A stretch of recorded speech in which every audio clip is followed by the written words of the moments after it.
Good morning, everybody. Automotive Inc. here. So we're bright and early here. Obviously, today is going to be a day of announcements in regards to where the channel's going.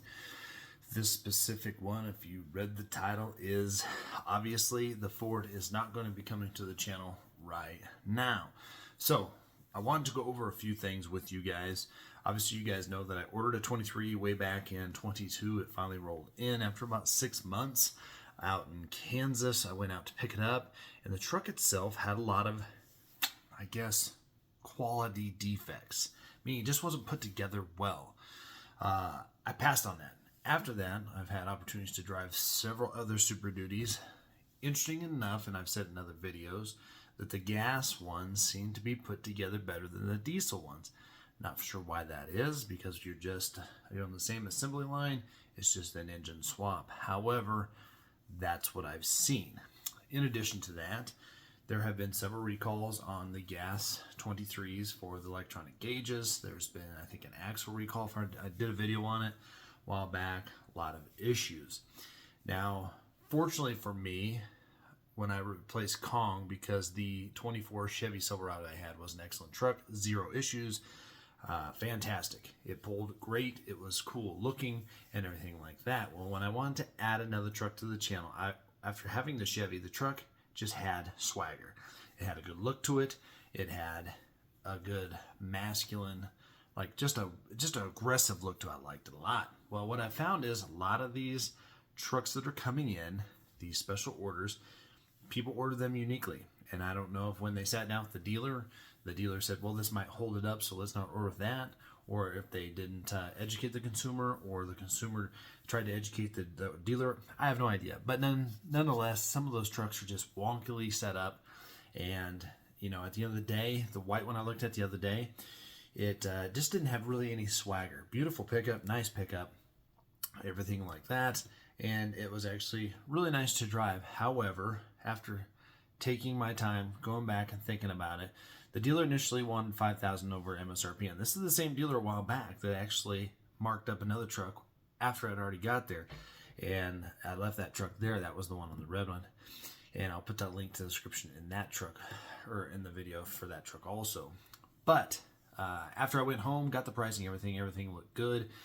Then to come to find out, they wanted me to pay not only a crazy rate, but they packed on top of it, because I told them I would not pay over MSRP. They tacked on a $500 markup plus dent shield and all this other crap, and said it was already on the truck. Well, it wasn't on the truck. Clear bra, all this other stuff, that wasn't on the truck. So it kind of ticked me off. So lay that onto it. I have a few little birds that I can talk about when it comes to the Ford stuff, who give me a little bit of insight. And what I can tell you guys now is just with the initial problems, I've had some watchers say they've had problems. And, a lot of people have just noticed the inability for Ford to nail down that quality control.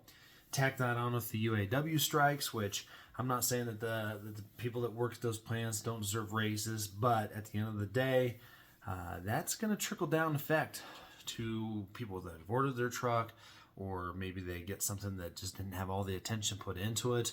If Ford is already having those issues, trending up now, here we are. And, the two little birds that I were able to talk to, and take this for what it's worth, have told me to stay away from anything Ford for at least 23, potentially 24, and maybe even into 25, just because of all the in-house issues they're having across the board with quality issues. And that's from Lincoln all the way down to the Ford models and everything like that.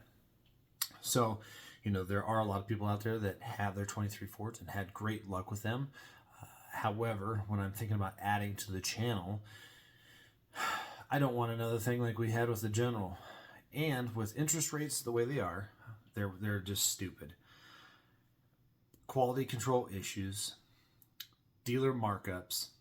It made no sense. Now, when in the announcement video of what the truck's coming, we're going to talk about something huge that happened with that.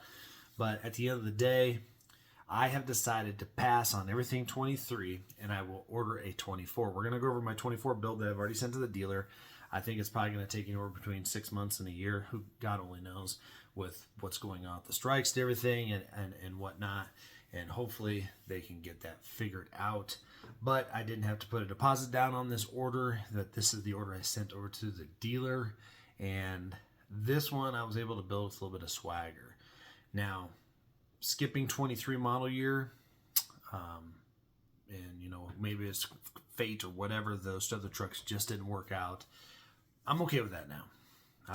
Initially, I was kind of pissed that they had a stop sale that showed up the day I went to pick it up and everything like that. But what I can tell you this much is this strike issue is going to reverberate in a lot of different ways. But one of the ways is allocation, and that's going to drive prices up. So if you think that you don't want to wait for 24, I guarantee you there are 23 sitting on lots right now that will eventually probably come back down in price to MSRP. I don't think there's going to be huge discounts. There are some dealers that will give you the rebates and whatnot because you're entitled to those, but not a lot of wiggle room on these Fords, and that's going to come back around to bite them. But that is what it is. So again, I'm going to tell you, pass on the 23 Ford if you can, just because of rates, quality control issues. Let's let the 6.8 liter see if it trickles up into more up trim levels, which right now you're stuck with an XL STX or less to get that engine, and that was one of the engines that we wanted to push a little bit more on the channel too. We're not going to get it because I want more swag in the truck, so you can't get that in XLT or above, so that is what it is. And so right now we're going to pass on 23. I encourage you guys all to pass on a 23. Again, that's not a ding on everything that Ford's doing. However, we all know that Ford's pissed at dealers for marking up, and we know that there's a strike going on, and we know there's already quality control issues. We already know that there's potential issues with the 7.3 in general. Just a lot of things going on that aren't going to help the 23 Ford move off the lot, especially when people are having to wait 6 to 9 months to get their order, and they have to hear about all of these concerns before they even get it. There are a lot of better trucks or just as good trucks out there that you probably should take your time if you need a truck right now. You've been waiting for your order, that you might want to contemplate a GM gasser or potentially a Ram gasser. And if you're looking at diesel, then I would say the new L5P Gen 2 and or the Cummins. And if you just want to take a swing and your 23 ends up being awesome, then I'm really happy for you. Again, I think that by 22 they had the problems figured out, and that truck was actually pretty good all around, except for I did have a few issues on it with the headlights leaking condensation. The Chevy never did that. I've actually never experienced that on any other vehicle, but had the condensation issue. We had the engine failure. We had a couple other concerns, and but that is that. So we're going to go over the 24 build. You can go to Ford's configurator. You can build a 24 now. I don't believe that you can even order a 23 any longer. I haven't confirmed that, but I don't know why anybody would be trying to order a 23 coming towards the end of 23 itself, but potentially it is possible. But at the end of the day, you can order it. Now, when you go to any of these manufacturers' websites and you potentially put together an order, keep in mind that this is just a tool. This is not an end-all, meaning the dealer and Ford and Chevy and Ram are still going to hold the end stake of how these packages fall together, how it's all going to work. And your dealer hopefully will be telling you, hey, this is something that's been holding up things. So say a bed liner from Ford, it's an awesome bed liner. I like it because that's the embossed thing. But say that's holding it up, you may want to get that once it gets here to town and speed up that point. But however, things that you can't add later, like a locker, I would hold out for.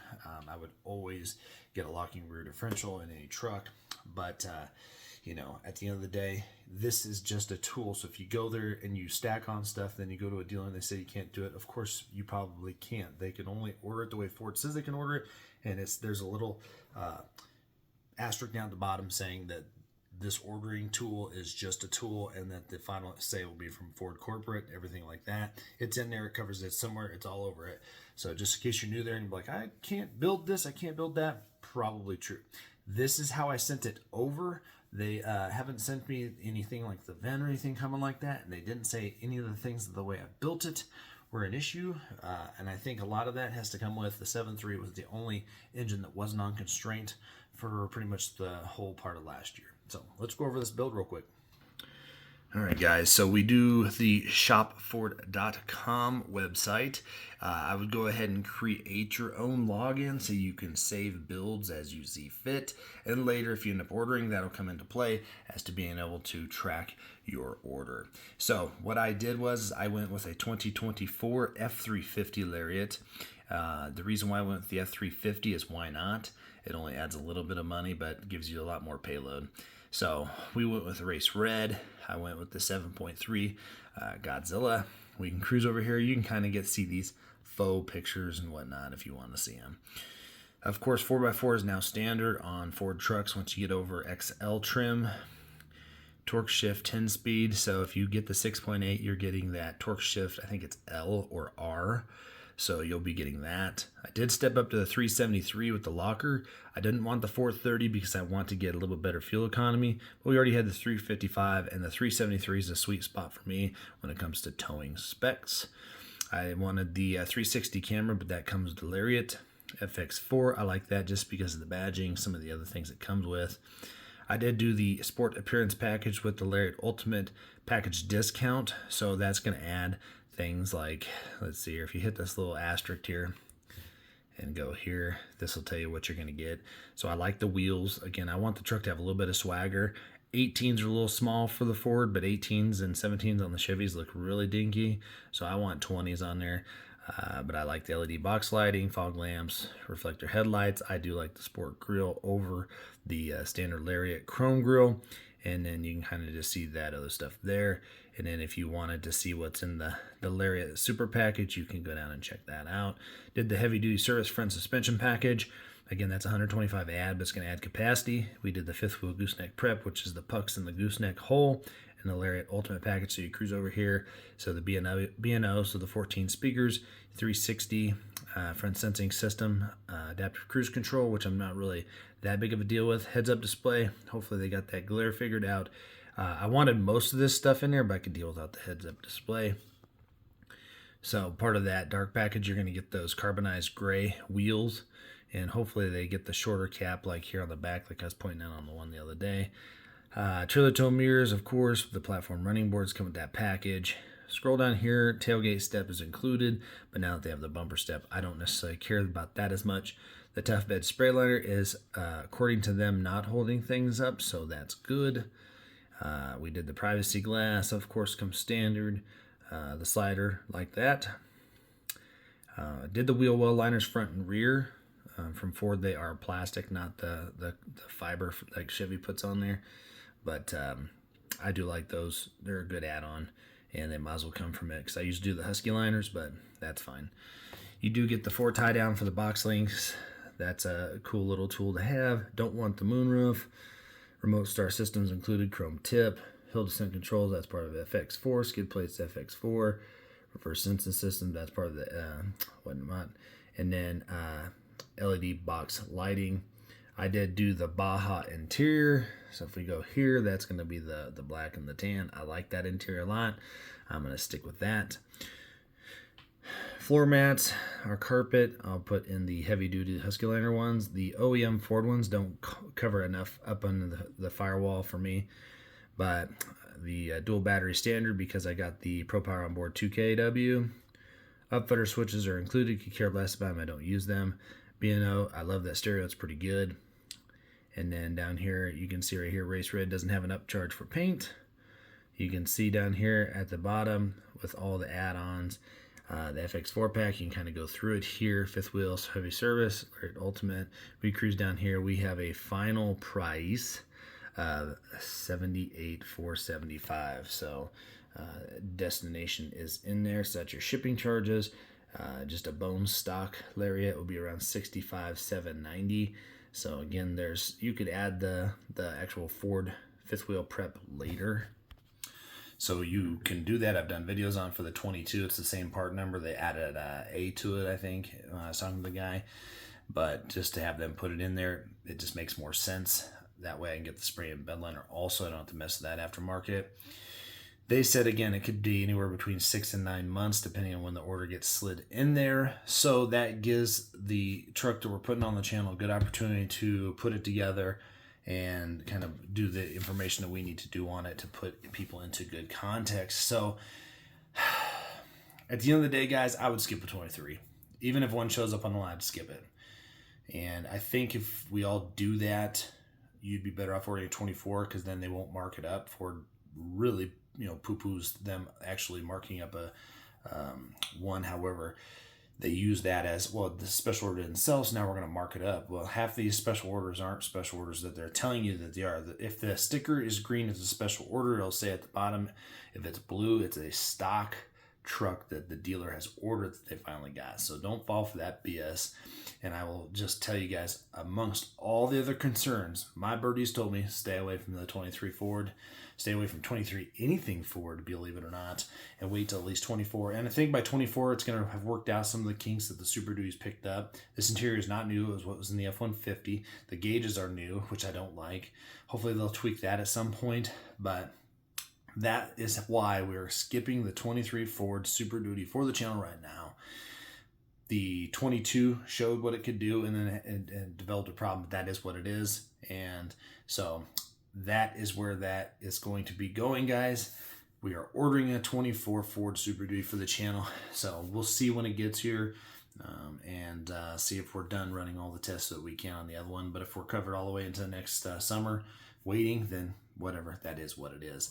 Down there in the corner is the subscribe button, guys. Smash that for me. Give me a like. And guys, I have a ton of great content on the channel. So if you're looking at a new HD gasser, I put both the Godzilla and the 6.6 LAT against each other. I'll put some of those links in the description below. But if you subscribe to the channel, head over to the search bar, type in LAT or Chevy or Ford or Godzilla, and you will find tons of great content, accessory installs and whatnot on both of those trucks. And yeah, and we will see you on the next one, guys. Thanks.